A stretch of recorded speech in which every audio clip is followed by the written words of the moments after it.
right now. Right now. Good morning. Hello, welcome. Happy Monday. Welcome to Tech Talk with T&E, which today it is Tech Talk with Marty and Dan. They're our special guests today, and I wanted to welcome them and say, hey, shout out, happy Monday.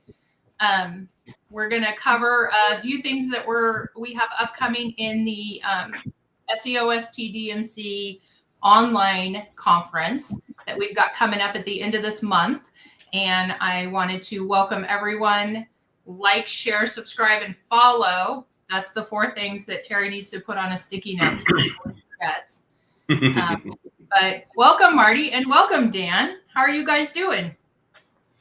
Doing great, Elizabeth. Thanks so much. I was sitting there wondering when you guys were going to invite me on, and just thrilled to be here. Awesome. Absolutely, yeah. Good deal. Yeah, welcome, gentlemen. You guys are obviously 2 of our faves for sure. So for anybody that hasn't heard, we are putting on SEO Spring Training Digital Marketing Conference is putting on an online event at the end of August 26th through the 30th. It's a different event this time around because it's digital. It gives us a little bit of flexibility on how we can do stuff. So this is a teaching event. So we're giving the teachers, they're not speakers, the teachers, enough time to actually teach you something. So if somebody has prerequisites, like if you're going to, whatever Dan's going to teach, if you need prerequisites like softwares or whatever, we'll announce those ahead of time so you can get that stuff. But the biggest thing is we wanted an event that, unlike the live events, which are awesome, I would never take away from those. But at the live event, it's really hard to work on your laptop and try to implement somebody that's just talking from a stage with a PowerPoint or something. So this is going to be a little bit different. It's going to be actually teaching. You're going to be able to ask questions through the whole thing. Some incredible stuff you're going to be learning around AI, automation, how to use it in your agency, how to upsell some stuff to your clients. So it's going to be a pretty cool event. So we did add the 3rd day we announced last week, just because there's so many incredible people that want to teach stuff out there. So we're going to do that. So anyways, again, welcome, gentlemen. So who wants to start? Mr. Marty, you want to talk about what you're going to plan on teaching? I know you sent me an email or a text about it. It sounds pretty freaking awesome. Well, Terry, you know me for a long time now. And, I've presented at a number of SEO spring trainings. And, Dan and I go back quite a while, and Elisabeth. And everybody knows that I'm a little insane. I'm a bit crazy. And I love to break the rules. I love to be contrary. I love to point out all the BS in the industry. And that's what I'm going to do at this digital marketing event. And what I'm going to be talking about is everybody out there, the majority of people out there are so myopic and obsessed, compulsively obsessed with AI that they're leaving behind probably what I consider, at least, one of the single most important aspects in all of marketing, no matter what kind of marketing you're doing, and has nothing to do with AI. And if people can understand what I'm going to be teaching and then add that into what they're doing with AI, it will make things, I think, a lot more powerful. So the topic that I'm going to be teaching is called Laugh It Up, Prompt Monkey. This is an intervention. Because I see that 99% of people out there who are getting into or even have been involved in AI for the last year or two are so obsessed with prompt engineering and getting the prompts right. And you know the old saying, garbage in, garbage out. Well, that's taken over everybody's mindset. And so everybody's focused on how can I create better prompts? How can I get a better output? Oh, is ChatGPT better than Claude? And it's go on and on and on and on. And I'm here to say, stop it. Everybody is becoming a prompt monkey. And what I want to say is that there's a whole science out there that fulfills the big question, right? Why are we all in business? Why do we do SEO? Why do we do paid advertising? Why do we have an agency? Why do we do anything, right? Why do we own a brand, a service? The objective is to get more customers, right? We want to scale, we want to make more profit. There's a commercial aspect involved in it, unless you're, a 501c3 and you're providing humanitarian aid someplace. We're looking for more customers. Your agencies out there are looking for more clients. Yeah. People don't make decisions based on an algorithm. Nobody cares about your chatbot named Chad. Nobody gives a damn. Nobody cares at all about your autonomous content flow. What people care about is what's in it for them and how they react to the things that they see, the inputs they get, the questions that are asked of them, the offers that are made to them. And sure, if you want to use GPTs, to get a head start, awesome. You want to use it to make things more effective, fantastic. But if you leave out the essence that I'm going to teach about, is what moves people, what makes people, what controls people's decisions, behaviors, buying actions, has nothing to do with AI at all. So I'm going to shake things up a little bit. I love that. I have questions. So, my first question? Oh, man. I know. Save me here. Go on. I know. Well, everybody, we all know that we're being manipulated psychologically. We know that we're being fed things to elicit a response, elicit a reaction.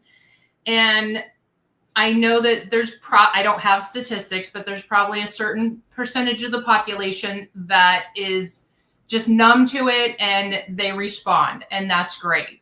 What about the critical thinker? Is that who you're trying to appeal to? No, actually. I'm taking it way, way, way downstream, Elisabeth, and I'm appealing to the lizard brain. I'm appealing to what's built into us, what's built into our subconscious, and how we react to things. You're walking down the street and you hear out of the blue, suddenly a gigantically loud explosion right behind you. What are you going to do? Are you going to sit there and say, oh, gee, that was a loud sound. What could it possibly be? No, that's the considered thinker. We don't do that. What we're going to do is we're going to jump out of our skin thinking that maybe there's an active shooter behind us. And we're going to either duck or run or turn around or engage or whatever it is that we're going to do. But that action that we take, that reaction, is instantaneous. And we don't logically think it through. So I'm going to teach everybody how to appeal to the deep, instinctual lizard brain that makes everybody, and I mean everybody, react the way they react without thinking about things. Cool. Yeah, I'm going to get into. I love the word you said, Elisabeth, about people feel they're being manipulated, and the answer to that is yes, they are. And basically, forgive my French, but Tovshitsky, it's not going to change. People are being manipulated. People are manipulated every day. It's never, ever, ever going to stop. And there's nothing you can do about it. Yeah. Except understand how it happens. Well, and that understanding and awareness is going to create a sense of you're going to see it, like once you see the magic trick, it's not so mysterious and ooh and ah anymore. You're like, okay, yeah, I saw behind the curtain. That's true. And here's what's going to happen, though. And here's what I hope happens. I hope it forces marketers to be more honest. I hope it forces marketers and sellers in every category and agencies to be a little more transparent and understand that the consumer and the client they're looking for, you don't need to bullshit them to win the business. And, Terry, you've taught me this over years and years. And, Dan and I, we've had conversations about this for hours. Transparency matters. Truth matters. Believability and trust matters. And if you can build that, you win. And if you break it, you lose. So if you see Kim Kardashian, sorry, Kim, if you see Kim Kardashian talking about, or Kylie Jenner talking about makeup, right? It's relevant to them. If you see them talking about the latest iPhone case, what the hell do they have to do with iPhone cases? So they're being paid to promote it. So there's no trust. Yeah. Yeah. Well, and I was going to say that there is such a hunger and thirst for authenticity in social media. And I do see a rise in the people that are authentically themselves getting a little bit more space and time out there. Yeah. I think there's also a phenomenon, and Dan, you can chime in on this because this was part of the conversation you and I had at spring training, was that people believe what they want to believe. People hear what they want to hear. They see what they want to see. It's confirmation bias. Mm-hmm. And now it's very hard to immediately feel that something you see on social media or online is really true or it's fake. And AI is helping to contribute to that. So it's going to make people trust less and less and less and less because we don't have the time to chase down and fact check every single thing we see. Yeah. So trust is going to go down the tubes, right in the toilet, across the board. And those few marketers who can create an environment of real trust and real believability and real credibility, those are the ones that are going to win. And there's only going to be a few of them. And that's why we all do what we do is we try to teach people how to win, what it takes to win. Yep. Yeah, absolutely. Exactly. Yeah, there's a bunch of people, obviously with the wrath of AI going on right now that are talking about, what is the future? What is the kind of the human side of the future? And there's a lot of these gurus that are coming out now saying that the human element is going to become more wanted because people are actually going to miss it. They're going to miss everything being so, automated, hands off. I give you this response, you give me this response without any feeling or emotion into it. And there's a lot of that stuff. I'm already starting to see it now. I watch a lot of podcasts, and the people that are real, are the people that are being paid attention to for sure, 100%. Absolutely, it's the redoing of the 90s when the automated phone lines came into existence. And no, I don't want to talk to the robot. Give me a live customer service representative. How do I hit 0 and get to a human? And exactly. Representative. We're screaming into the phone. Dan, you're so right. I scream into the phone all the time. Press 9 if you representative. We all do it, and we're in the business. We're about to have that with AI. We're at that turning point where I think enough people are realizing that this is what's happening. They're like, okay, cool. I can find the patterns. I can see what it's doing, because a lot of people are not training it up on their voice, training it up on their brand. They're not doing the things to make it so that the way I look at AI is more of you are using it to do the grunt menial tasks. It is allowing you to be an operator in your own business, not the guy in the trenches. The problem is that a lot of people are going out of their way to just, I built this system and that's good enough.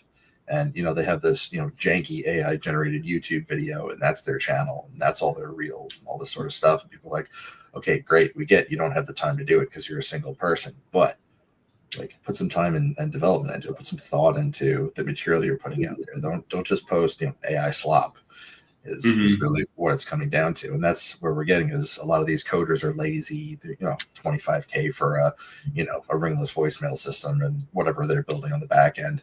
And it's garbage a lot of the times. Like if you don't take the time to actually put the thought into it, then again, garbage in, garbage out, like Marty said. But at a larger level, the general public outside of marketing is just going to start pushing back real hard against it. We're already seeing it. Well, I've seen a lot of people that are utilizing AI creatively, and that's great and that's fun. But then I see a lot of people that are they're not looking at the fine points and the fine details, and not so much like, yeah, okay, so it has a canned response, but they're like just copying and pasting it. They're not trying to put anything in their own words. They're not trying to, utilize some intelligent thought. I've seen where, yes, it can do all the tasks. It can write blogs for you. It can write content. It can create your metas and all of that. And that's great, but you still have to have human eyes on the page, There's so many things that can be missed, and the devil is literally in the details. Yep, 100%. That's a great point about the devil being in the details. I'm on LinkedIn a lot.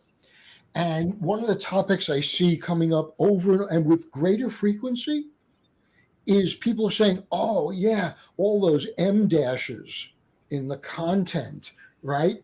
That's actually a conversation. Are you kidding me? M dashes have been around for 1,000 years from Shakespeare's time and back.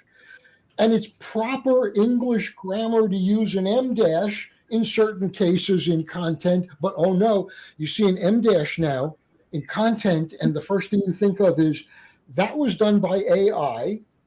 So what happens is you now dismiss all of it. Yeah. Yeah. And, that's the whole thing. There's, like my favorite is the word conclusion. It's just like, no, all my prompts do not put these conclusion furthermore, Terry doesn't talk that way. So in the ever evolving world of. Yeah, exactly. So in today's fast-paced industry of ABC Corp, whatever it is, it's crazy, Dan, right? Yeah, the problem is that you have, and this is probably going to rustle some jimmies, you've got standard issue marketers using standard issue AI, making standard issue tools. And if everybody's having the same 3 hots and a cot every day, then you're in AI hell. Like nobody's doing anything different. It's the same regurgitated, rehashed nonsense being pushed out over and over and over again. Yeah. And by the way, that not only affects content, it affects what you brought up before, Elisabeth, the metas. It affects headlines. It affects website hero messages.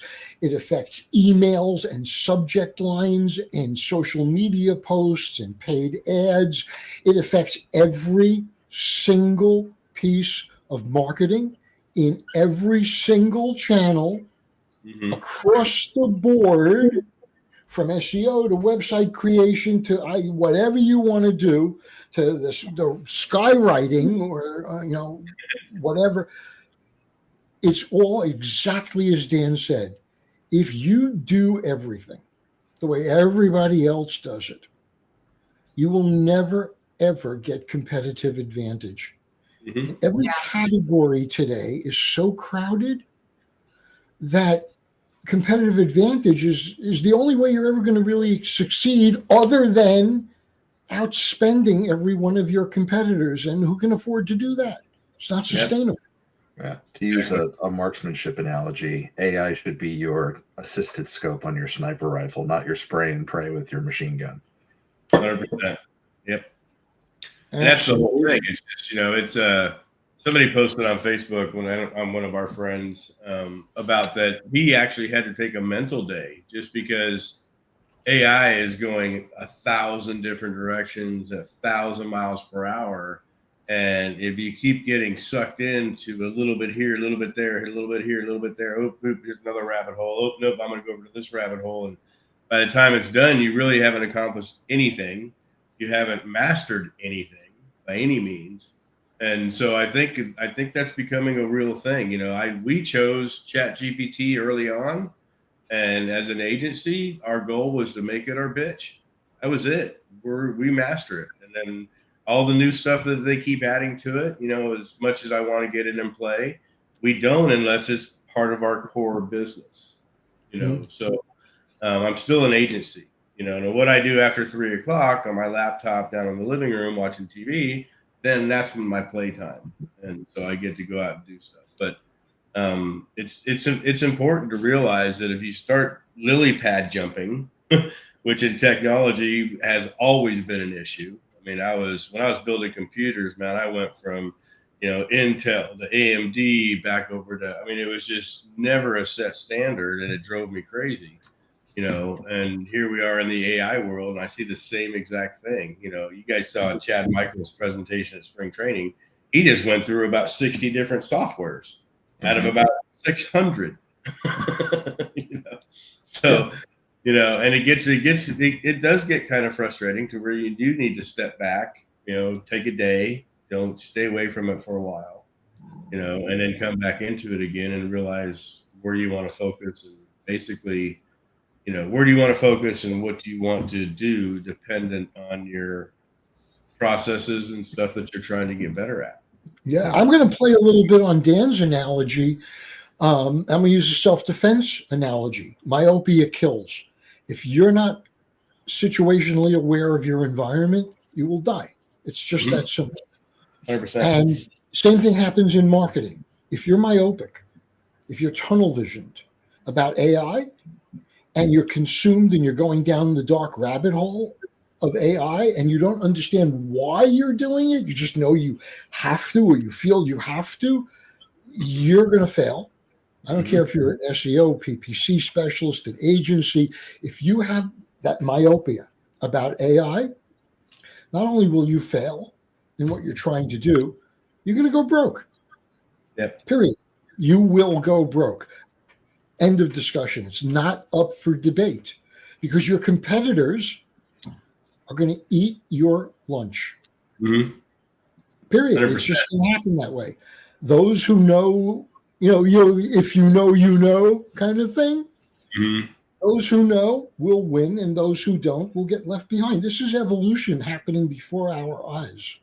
Yeah, exactly. So we have a question come up: how to use AI effectively to do SEO for local businesses? I think it's the same. Doesn't matter if it's local, national, franchise, whatever. I think the biggest use of AI for local businesses is around content. I do write around clusters. So if my plumber wants to dominate Dallas for tankless hot water heaters, I'm probably going to do about 15 blog posts about that, from everything from people also ask to queries to everything. And I'm going to dominate that market with basically content. I'm going to answer every query that I can find around that topic, and I'm going to write about it. And if I do need to go out and do some backlinking, I will, as far as external linking. But for the most part, we're a content house, and we're seeing huge things with just really good AI content. And it works great for local businesses. So another thing that's really good content, whether it's AI or not, that's the key. Really good content. Yeah, and you have to personalize these things. I don't care what machine you use, what ChatGPT, Claude, whatever. You have to personalize it. And everybody's like, okay, I personalize it to my voice. Well, no, that's not what I'm talking about. I'm talking about personalizing to who you are as a brand, who you are as a person. The voice is just one piece of it. And it's typically the last piece. Yeah. You need to introduce these tools to you and your brand and who you are and what you do and where you do it and all this other stuff. So when it does start writing for you, it's personalized. We don't get, I think I've got one client that wants to see their content anymore. nobody wants to read it. It's just good. Just load it, Terry. Just go. Just load it. So, and that's the cool thing about once you start figuring out and quit going down the Claude route and then switch over to Chat GPT and let's go play over here in Perplexity and no, just master one of them and then go to the next one. So but that's kind of my thing with local businesses is it doesn't matter. It's all about building the brand. If my plumber has a shitty brand, I'm going to build that brand. I'm going to mention that brand in every single piece of content I do, every image, every video, everything's going to be around that brand. And we've seen disastrous effects if you're not paying attention to your content. We've seen clients that other companies have put really bad content, not checked it, and it's had disastrous effects. So that's probably why our focus is content more than anything else, as an agency, because we have an obligation to represent our clients as completely and accurately as possible, whether the client reads the content or not. Like I just had a new project and we're setting it up to build a website. And I submitted 108 pages of content to the client and they're like, I'm not going to read it. I'm like, well, I hope it's right. Like we internally check it, but there are, again, those details, those tiny nuances. Like you got to help me out here. I can only do so much. Absolutely. One of the things that I've gotten into, because a lot of the stuff that I do is kind of around SEO. Like obviously I do SEO stuff, but I like to tiptoe around the edges and play with other stuff and bring it in. So one of the things we're doing is working on making any content that we're publishing segue content to get somebody to a conversion page. So what we're doing is we're putting in the customer avatar, their current pain points, and then we're running that as an additional filter on the content so that when it's writing specifically to that client avatar for that product or that service, which then just gives it, they're like, oh my God, it's written exactly for me. It's not only are we matching the intent, but we're matching what the user's doing, we're matching the avatar. And you guys said it great, but I like using the shorthand version of it. When you're doing search engine optimization or anything else, search engines, Google, whatever it might be, they're an advertising engine first, they're a search engine second. So right. And they're doing it to go ahead and display the ads for advertising revenue. So the point of Google having a search engine is to terminate that search.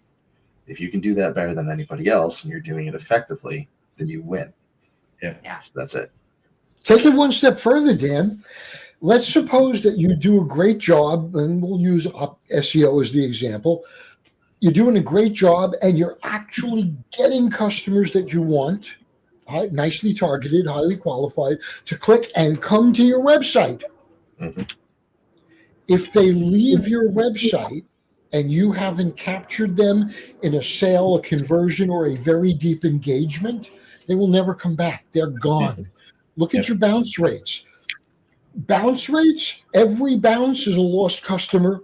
Not only a lost customer, it gets worse. Every bounce is a potential customer that you have actually proactively handed over to your competitors. 100%. So I'll throw out, since we're chatting about stuff, and eventually I'll get to talking about what I'm doing for the presentation. But as a super nerd thing that you can do, and anybody can go and do this. So if you're watching, here's a free nugget of value. So if you're on the fence about coming to the event, here's something you can do. So a lot of agencies like to run cold email, right? So they'll go ahead, they'll do cold email, and they'll go ahead and send out, a bunch of things to say, hey, can you get on my calendar? Go one step further, find out what the pain points are in your market and develop a newsletter around that. Build it on Beehive as a platform. It's an email platform. It's free. It's BEEHIIV.com. The reason why is Beehive has a one-click magic subscribe link. It's the only email service I've ever seen that has this. And it has a token in it for the email address. So you can send out, instead of sending out junk pieces of getting somebody to try and get on a phone call with them, you find the people in the market that you want to target and you send them informational pieces of content about what would help them in their business. So whatever vertical you're targeting, whatever market you're targeting, and you go ahead and you send them informational pieces via cold email. And the only call to action on it is click here to join my newsletter, where you're going to get more information like this. And then in every single one of those newsletters, there's a call to action for somebody to book a call. There's just a little box in the middle of the email, properly formatted. But by doing it that way, we're doing testing with that right now. And you guys know I have data. I'm not using my data right now. We're getting a 70% open rate and getting about 1,500 to 3,000 subscribers a week. Jeez, right on. So, and that's cold email. And again, I'm not doing anything crazy. I'm using Instantly and Beehive, which again is a free platform. But if you're looking to build an email list or a buyer's list, that's the fastest way to do it. Are you putting them in? So you're just doing it to gather email addresses, or are you doing it to funnel? Oh, so funnel them to a newsletter, but then on the newsletter, there's a call to action every time I send one out for somebody to book a call. Okay. So we're going the straight informational approach instead of everybody who does cold emails just hardball pitching every single time. Oh, totally. Yeah. So if you go in with a value stack like that, or actually written informational content that'll help them, and then you've got that single one-click subscribe button for Beehive in there, you're just going to start building your subscriber list like that. Beehive also has a co-branded monetization thing. So if somebody signs up for your newsletter and you have monetization turned on, there are one-click subscribe buttons for them to get other relevant industry-related newsletters. You'll get paid for making that referral. Right so now you're using cold email to generate your own list, and Beehive is paying you anywhere from $2.50 to $17 per subscriber to build somebody else's list at the same time, who does something different than you do. So that's an easy way to have effectively a zero-cost cold email service. Wow. Right on. That's cool. Yeah, I like that. I actually love cold email. It's one of my favorite things. That's how we kind of got started. A lot of us did. So yeah, that's awesome. Wow. So if anybody's on the fence, we'll be talking about stuff like that during my presentation. That's insane, Dan. That's absolutely insane. Yeah. So, wow. Good deal. So, what do you guys think of as far as what's your favorite rabbit hole to go into now? Is it through automations? Is it through video, images? Where's your kind of sweet spot? I know Dan's always about automation. For me, it's process. Anywhere in the process where I can figure out how to not necessarily eliminate myself from doing that task, but what I want to do, like I was saying before, is I'm using AI as an enablement for that task to be done.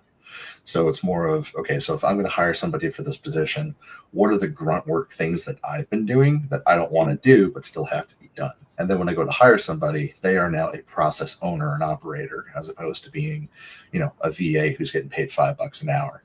They're, 12 to 15 bucks an hour, maybe even 20 bucks an hour, depending on the complexity of the task. But I'm having AI help them with that so that their job is easier and they are monitoring and being an effective employee instead of running around and chasing their own tail.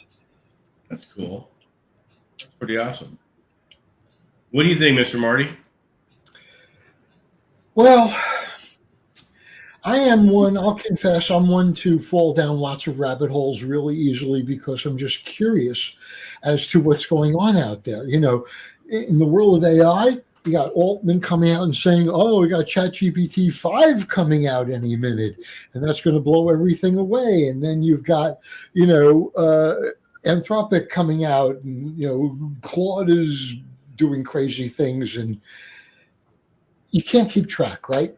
So, in my home office, I've got like 5 screens, and there's a different AI open on 3 of them.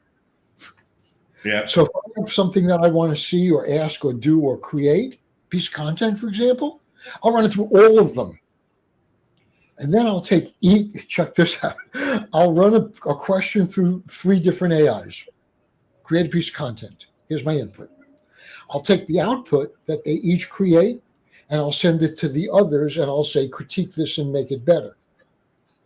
Yeah. And so I'll have 3 AIs giving me 9 versions and updates of content. I don't even have to pay attention to it.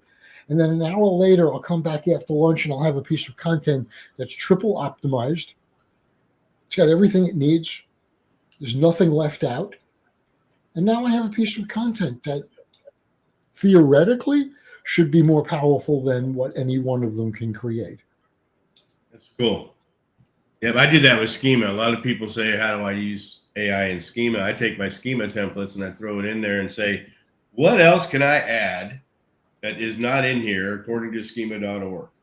And that's probably my favorite thing about using AI is the different ideas and stuff it gives you that you just don't normally think of when you're doing, especially repetitive tasks.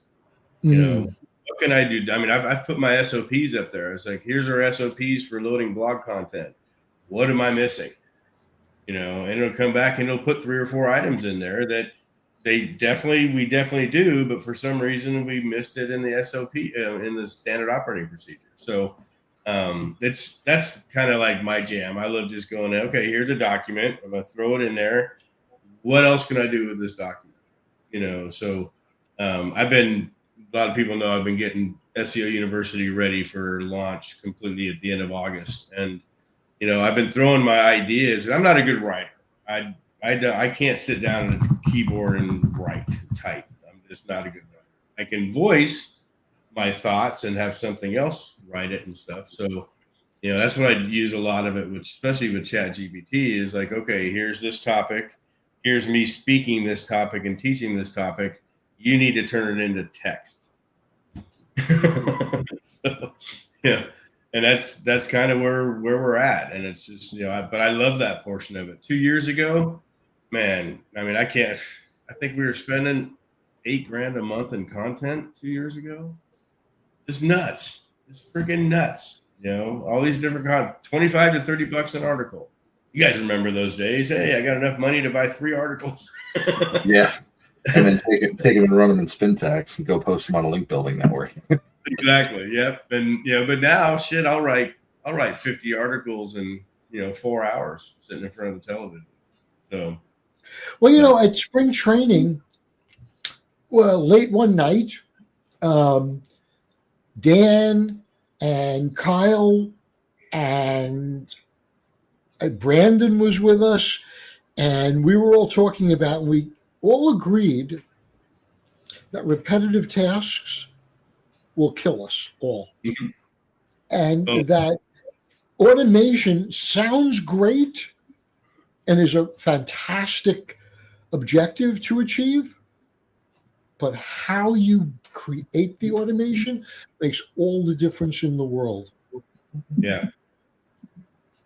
Yeah. It's distilled down to garbage in, garbage out. If you're not creating it the right way, then your end result is not going to be what you want it to be. I think Dan can really speak to the details of that. You know, there's a lot of nuances. Absolutely. So a lot of people see it as, again, input versus output. So I like to use the analogy. A lot of way that people are building automations, AI, complex processes in their business is they view it very much from the mindset of input quarter, receive gumball. Mm-hmm. And that's not true. The way that you need to think about AI and automation is it is a Ford assembly plant, going back to old school industrial revolution stuff. You are building a car, but if that car comes out with triangular wheels and you try and sell it on the market, you're screwed. Like somebody has to be there to do the QA process. You need somebody, not necessarily at every step of the process, but you need to know where it's breaking down. The system will tell you, it doesn't matter what you're using, N8N, Zapier, Make.com, self-hosted, whatever. Something in there will always tell you and flag as a false positive that it's working. And then you go to get the output content and it's stuttery and it's jittery and it's a mess. And you're like, well, what the hell happened? Where did it break down? And every single API goes, wasn't me. I successfully posted back the material that I wanted. Like, yeah, but you didn't check to see that it wasn't, you know, it didn't sound like Porky Pig when it came out. This YouTube video is useless. Like it's one of those things. But if you're not checking that, all of a sudden now everybody who sees your marketing content thinks you have a hardcore stutter. They're like, I'm not getting on a sales call with that guy. I'm going to be there for 2 hours for a 30-minute sales call. Well, that's that discernment. Like you need somebody to really ask the question, is this right? Is this true? Is this valid? And, you know, I see a lot of stuff thrown out there that maybe could use a little more discernment. Yeah, for sure. Our buddy Sam just announced that launch of ChatGPT 5 is this month. Wonderful. Yeah. It's out now. Yeah, not out yet. It's coming this month, he said. Yeah, I'll be sure to miss that like I've missed the last 3. Well, I see so much going so fast with AI, and I see everybody pushing. There was something on national TV yesterday about the future of AI, talking, about where it's going and what it's seeing like in the next 5 years. And it's just going so fast. And you absolutely nailed it, Marty, when you talked about, the evolution of our species, of our thought processes, and all of that. I mean, survival of the fittest, but also survival of the smartest and the most strategic. Yeah. I saw an interview or a clip of an interview that I watched yesterday. I don't even know when the interview occurred. And it was a very credible reporter interviewing Bill Gates. And he asked Bill about AI, what's going on with AI and the future of AI. And could you distinguish, please, Mr. Gates, the difference between AI and AGI, right? Artificial general intelligence. And he refused to answer the question. He hummed and hawed around it and wouldn't answer the question directly.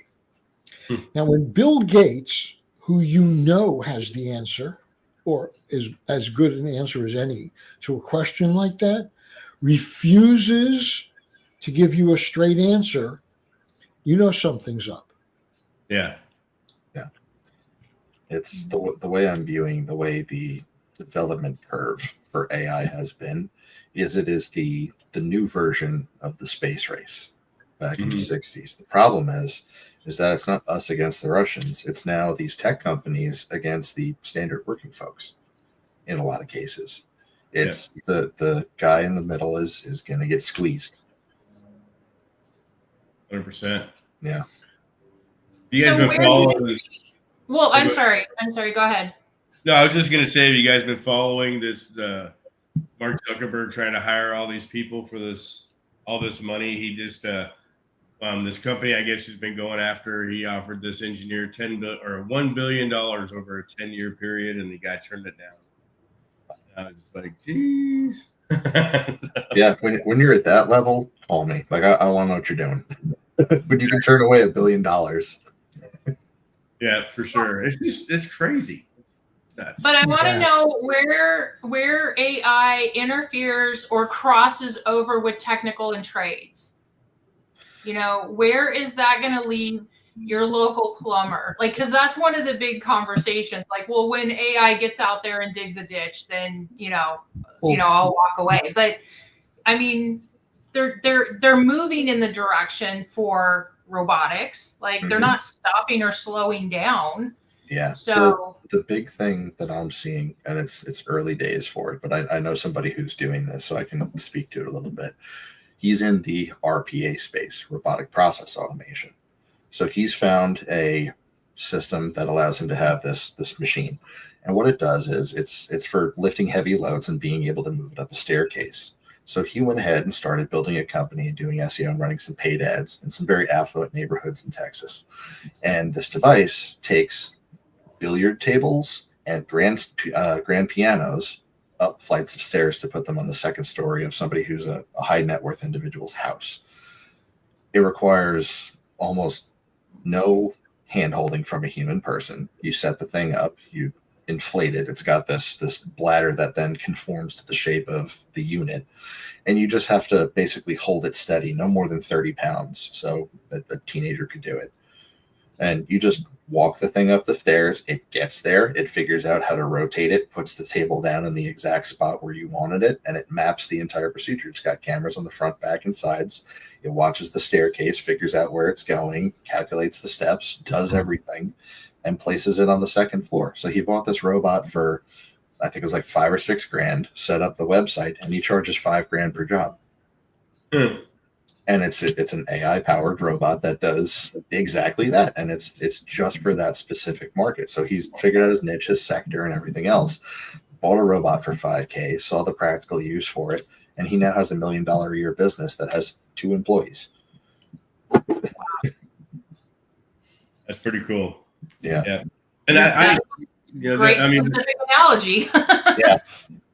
But I do think there's definitely some parts of home services that definitely can be automated with AI as far as robots. The way that I'm seeing with the home services is, here's another great example, is they're letting the older technicians out in the field, the seasoned guys who are going to be retiring in 3 to 5 years, and they're giving them the meta goggles, the glasses with the cameras in them, and they're having them go onto job sites and record themselves doing the jobs. So now they have a video library to train all the wet behind the ears greenhorns that are coming in. And here's the video library of how to handle any type of house, any situation you're going to see as an electrician, a plumber, whatever, in this area. Here's the common things that you're going to see. Here's the common pitfalls. As an exterminator, here's the common bugs you're going to run into. Here's what I'm using. Here's the poisons. Here's the traps. Here's all of that. So now they're making a video library of all this data, feeding it into their system, and now making text SOPs for their guys to go out into the field and do it, and handing them a field manual for their region. Yeah. So every one of them can be their own kind of Google Maps. Exactly. Yeah, 100%. But I definitely think, here's the thing though, I think we're years away from people being comfortable with a robot entering their house to work on it. Oh yeah, for sure. Will it happen someday? Sure. To certain populations, sure. But I think if I owned a plumbing company, I wouldn't be panicked right now. I'd be definitely automating and doing some processes and automations to that. The training thing, I think the whole. I'm sorry if you're a teacher, but you're screwed. If you're a freaking high school teacher, an elementary school teacher, you got a rude awakening coming, because these schools are already seeing the value of using, AI to teach the students and not have the pay and the retirement of having a teacher. So I think I think training is the easy step, the next step for AI, because you can sit down there and, that's what we do. We're doing it now. And so but I definitely think it's going to happen. I definitely think it's that if you are in the local space, that, automate your processes, automate your invoicing, automate your, whatever you can automate, and especially around your training. I've got an HVAC guy, real good friend of mine, and he has built this incredible training system. Just hire him, throw him in there. Let me know when you're done in 7 days. It's kind of, yeah. Well, to speak to the teacher comment, like there is kind of a joke on social media that all of these like COVID babies are entering kindergarten. And I think there's probably a whole rash of teachers that are happy and willing to give up those positions because of the shifts that we've seen in children's behavior and society and everything. So, sure. 100%. Then again, what is that going to create? Yeah. That's I think, and then you also bring up when are governments going to get involved in all this stuff? Oh, they are. They are in the biggest possible way, more than anybody can imagine. Mm-hmm. Yeah. Well, think about it this way. There's inside the intelligence community, the data community, and a lot of that stuff, there's something that's known as the civilian delay gap.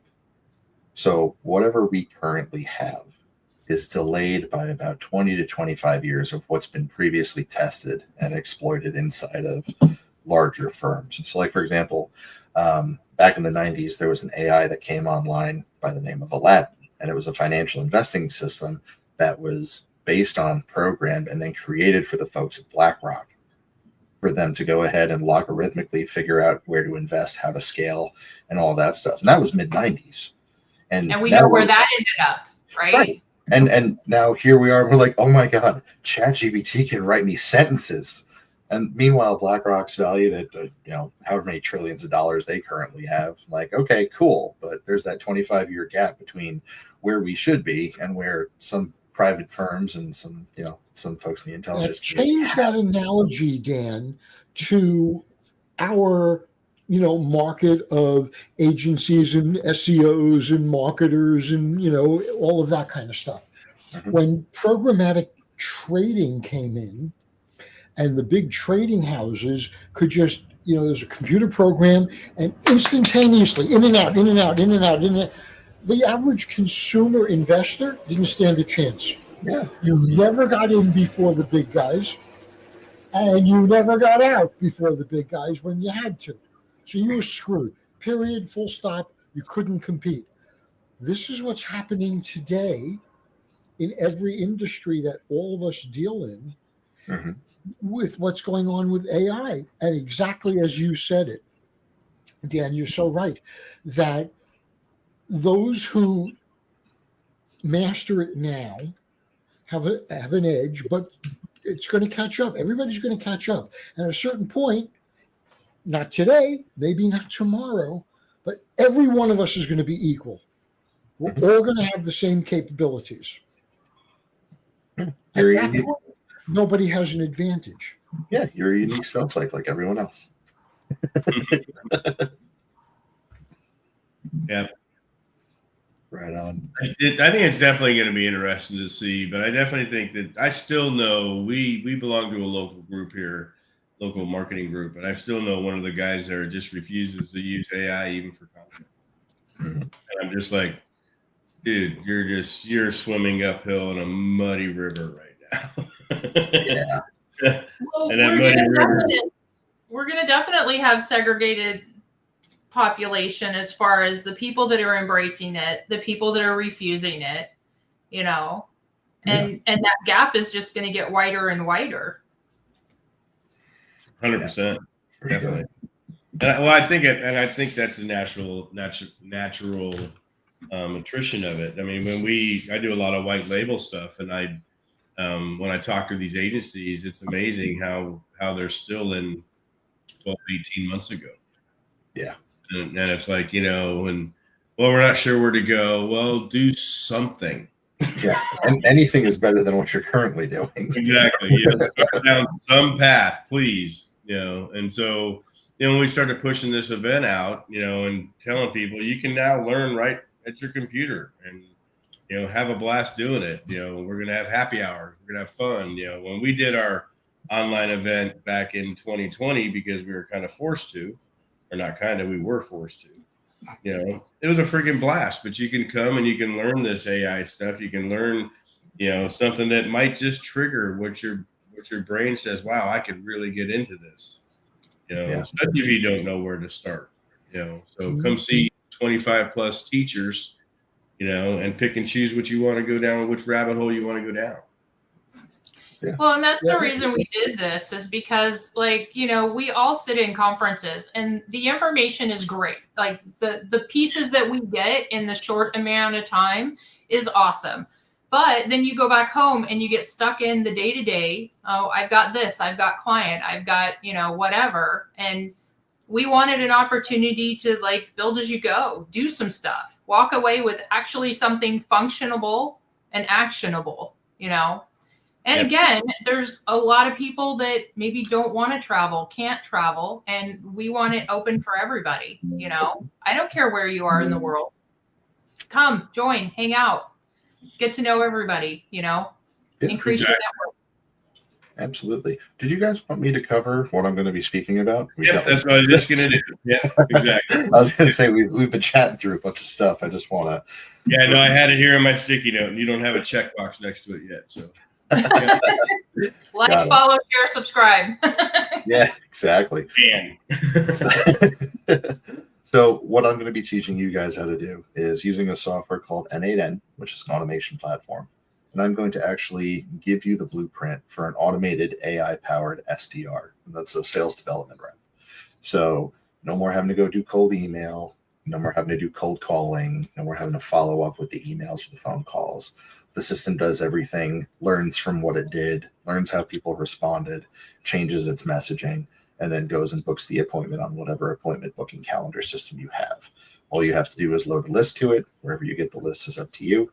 I prefer to use Apollo.io, and I'll show you guys how to get those leads or those records for cheap, way cheaper than having an Apollo subscription. We're talking pennies on the dollar. So I'll show you guys how to get those. You'll be able to load it into a system, and it will go ahead and follow up with those people until they either opt out or they book on your calendar. And right now, running it for my own business, we're getting about a 20% booking rate. Awesome. Yeah. That's a life changer, Dan. Yeah. That's absolutely life changing. And I'll throw in a plug for Dan here. I've heard Dan present. I know what he's capable of doing. We're friends offline. If you miss Dan's presentation, you're just an idiot. I'll just put it point blank. If you miss Dan's presentation, you don't even deserve to be in the business. Yeah. Well, that's the other part of it is I'm going to take the front end off of it. So none of this stuff lives inside of your current email system. It doesn't go into your CRM. The system is self-contained and runs itself. And only when they book to your calendar do you actually have to start doing the sales portion of the business. That part I can't help you with. That comes with knowing your audience and your product and all that sort of stuff. But the grunt work of having to actually go out and hire a BDR, somebody could cost you $1,500, $3,000 a month, depending on how good they are, plus commissions, plus bonuses, plus whatever. And I'm going to give you the whole thing. It's going to take 3 or 4 different connections. Yes, we are going to make a logic database. Terry, I know we talked about that's kind of important. So I'm going to show you guys how to set up Pinecone, which is a service that will essentially become the knowledge brain for your sales department. And it will go ahead and using that data, will go ahead and make the outbound phone calls for you. So it has all of your company knowledge. It has all the information. It understands what the rebuttals are and what comes up. And it just goes through and does everything systematically. And it could be your voice, it could be somebody else's. I'll show you how to set the whole thing up. It's 11 Labs, N8N, Claude or ChatGPT, a couple of other things, but we're going to play connect the dots for 2 hours. And by the time you walk away, you're going to have a system that's going to go out and be able to sell for you. And you can just focus on the one thing you really want to do, working on your business, growing it, and keeping your fulfillment going. Well, and you'll give us all the requirements ahead of time so we can make sure people are ready to go. They've already, bought whatever they need to. I'd like to be super proactive with that, with all the speakers and here's your tech requirements. This is what you need, and this is what we're going to do. So and I know everybody will also be getting a full SOP, all of the downloaded documents and files. And if I can get it to work correctly, I will be giving a 10 gigabyte B2B database of all of the B2B records in the United States. Awesome. So, I'm going to raise the price. Hold on here. Well, that's on Tech Day. So if you didn't buy Tech Day, now's your chance to get it. Actually, you're on VIP Day. Yeah, I'll put you on VIP Day. Even better. Okay, so I'm on VIP Day. So if you didn't get VIP, then sorry. Yeah, I want to be a VIP too. Well, one of the things is you really don't want to miss the VIP is the only way to go because you get the Tech Day and then also the 3 days of conference. But you also, and we announced this last week, you also get 1 year paid of SEO University, which is probably going to be about $3,000 a year. So the VIP ticket is like value upon value upon value upon value. I had some speakers specifically request to speak on the VIP day, or teachers, excuse me. So yeah, just and also this is like I keep telling people, just because this is online doesn't mean we're going to go out and sell 1,000 tickets. You got to respect the teachers and be able to give them not just time to teach, but also have a small enough audience in the room to be able to teach and answer questions and do all the stuff that you want to try to do. So we don't want to have, 600, 700, 800 people sitting there trying to get Dan's attention for a 2-hour teaching class. So there are going to be minimums of when we're going to shut this thing off as far as seats. So don't just assume I'll wait till the last minute and like our industry always does. So I think spring training, I think we sold more tickets the last week than we did the 2 months leading up to it. So this isn't the event to do that with because we are going to limit it. Just like I said, I want the teachers to have enough time to teach and then have enough time to go through Q&As and really, really pound home the idea of what this event is. So, awesome. No, I'm looking forward to that, Dan. I'm so glad you're going to do stuff like that. I've, got people coming in. They're going to show you how to do videos at scale. They're going to show you how to build websites at scale. There's all kinds of people going to be doing some crazy stuff. We don't skimp around when we put people together to teach. Yep. I have a question for you, Elisabeth or Terry. Probably Elisabeth, because she's the one that makes things really happen. I have some materials that I would love to give to everybody who attends. I've got at least 100 pages of detailed how to do it for controlling consumer decisions. And you can use that as inputs to AI, or you can use it in your own practices anyway. How are we going to be able to provide, documents, PDFs, details, etc.? I will get you more of a definitive answer because I'm still reviewing the software as to what platform we're going to do. I like the idea of sharing it within the software so that it is limited. I don't want, a Google Drive may not always be the most secure route. And I want to make sure that it is protected against, obviously if somebody shares it, please don't, have respect. But I will get you more of a definitive answer, and that is very gracious and giving of you. I appreciate you. Yeah. I'll onto that. So if you guys are grabbing a ticket, whether you grab VIP or not, I will talk with Elisabeth and Terry, but I have a AI-powered Slack bot that I've made inside of N8N. So I talk to it just through Slack. You don't have to log into N8N once it's set up.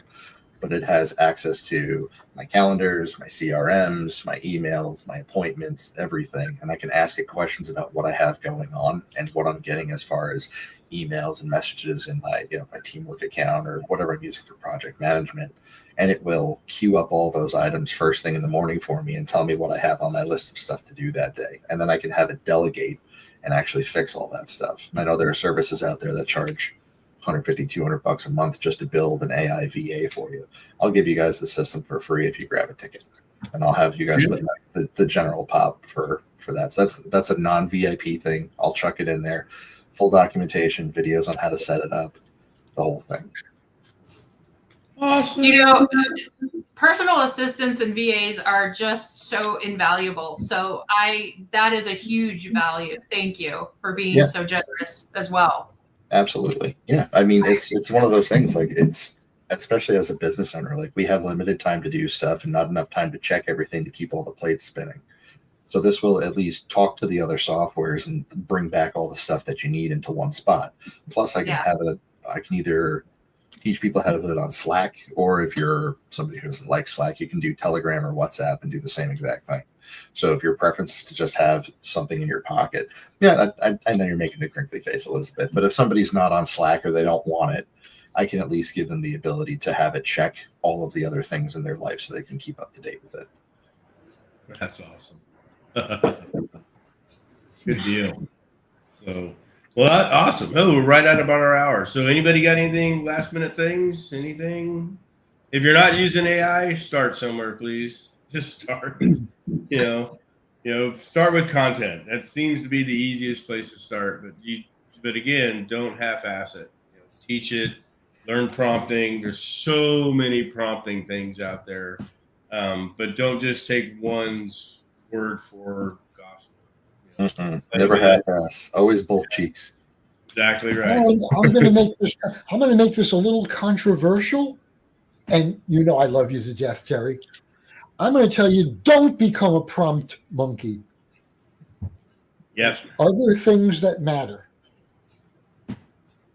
Definitely. 100% agree with that. Details. Yeah, exactly. So anyways, thank you all for joining us. Yes, like, share. Oh, I forgot the other two. Subscribe and follow. Yeah, like, share, subscribe, and follow. Good deal. I'll get this, and we've only done 23 of these so far, so I'll get it. I know.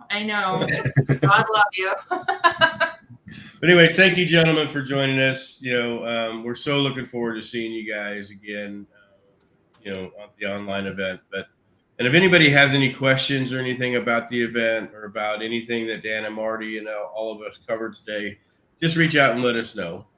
We're all over Facebook and stuff, so it's not hard to find. This Thank was you like the so much. fastest hour. Like, I mean, sometimes when it's just me and you, our podcast kind of drags along, and this just popped. Yeah, it was good. So we're gonna have teachers on every week now for at least the next 3 weeks. But thank you again, gentlemen. You guys are awesome. I'm so looking forward to what both of you guys are gonna do and teach. And I think everybody's just gonna love it. So Let's party. Yeah, exactly right. So okay, thanks everybody. We'll talk to everybody soon. Thank you so much. You got it. Bye, guys.